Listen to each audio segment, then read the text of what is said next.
The Subcommittee on Economic Development, Public Buildings, and Emergency Management will come to order.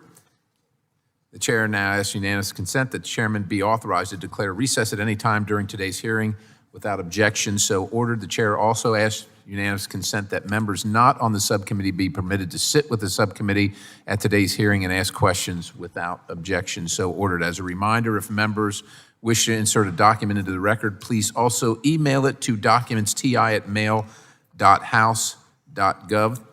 The chair now recognizes himself for the purposes of an opening statement for 5 minutes.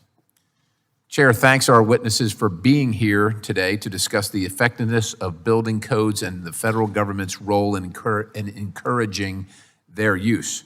Currently, FEMA provides direct funding for building code adoption and enforcement through the Building Resilient Infrastructure and Communities program, heretofore known as BRIC. After a major disaster, FEMA encourages the adoption and enforcement of consensus-based building codes through the Public Assistance Program.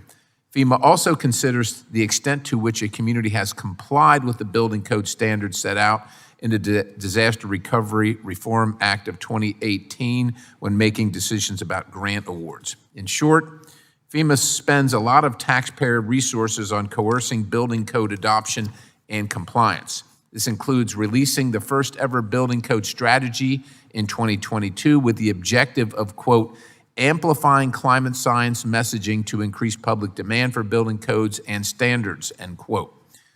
I am deeply concerned that under this current administration, FEMA continues to attempt to impose these types of ideology-based agendas. I believe that building codes should be the purview of state and local governments, which will help ensure that building code enforcement remains economically feasible for communities.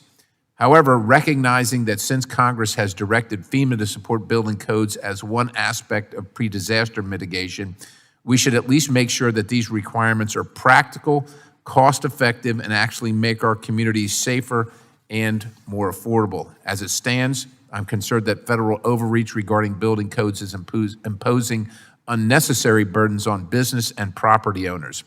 It certainly appears that FEMA is using a one-size-fits-all approach that fails to take into account where different sets of codes that reflect industry standards or geography or respond to local hazards might be better suited to the needs of a community. I'm hoping that our witnesses here today will shed light on the success and challenges of FEMA's building code policies, particularly as compared to their experience working with other federal agencies that require code adoption. I have not seen sufficient data to convince me that requiring the adoption of the latest editions of building codes saves taxpayer dollars or makes anything more affordable in an unaffordable housing market. Are the changes between editions significant enough to significantly lower disaster costs and protect life and property? My understanding is that many of the changes between code editions has nothing to do with disaster resiliency, but instead are related to things like energy efficiency. Additionally, FEMA is expanding taxpayer dollars and human resources on promoting building codes and standards at the expense of other mitigation measures. The agency is steadily increasing the number of pre-disaster mitigation awards funded for building code adoption and enforcement. According to the CRS, in the first year of BRIC, 8 such grants were awarded. By last year, it was 93. Now, if we're seeing more than a 1,000% increase in the number of mitigation grants being directed toward building codes, is the agency truly meeting the congressional intent of the DRRA? So what I'd like to know is what is your experience, or what your experience has been like from the other side? In your view, has FEMA's enforcement of building codes made communities safer and more affordable, or has it diverted limited disaster dollars away from high-impact projects? Has FEMA provided applicants and sub-applicants with an appropriate spectrum of building codes to choose from that can ensure flexibility, or are they being overly rigid and prescriptive? Is the emphasis on building code adoption limiting pre-disaster mitigation dollars from going to the 65% of communities in this country that have not yet adopted the latest editions of the building codes? Federal regulations often pose unnecessary burdens and unaffordable mandates on state and local governments, as well as everyday American.